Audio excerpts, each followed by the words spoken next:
The poet W.B. Yeats and Georgie Hyde Lees spent their honeymoon at Renvyle House, the Connemara hotel known as the Silver Grey House. The pirate queen is Grania. Hers is Maud Gonne's face. The bells of fuchsia, asphodel, bog heather swung their reds, oranges and purples in concert as he drove up with his bride to the house silvered by rain. The 12 bens stood by, old hands at witnessing weddings of land, sky and sea, the golden shore like a section of some god's own ring that could never wash off the turf's swollen finger.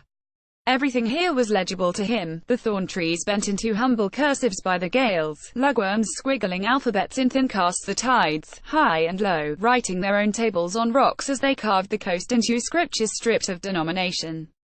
Inside, hands shaken, the papered walls started to speak of flames, ashes, rebuildings, and of the fists of the starved hammering against them for fish, a shiver of grain. His wife picking up a whisper of some pirate queen married into the Connaught clan who owned the site before the settlers, heard her slam down the notes of the tenor's Steinway Gron. And a cold gust riffled his hair. Despite the welcome, a boy made of air stood over the self he had strangled by a pillar in the north parlour. Worse, a face appeared at the window, high cheek-boned, hers, ghosting the infidelity in his head.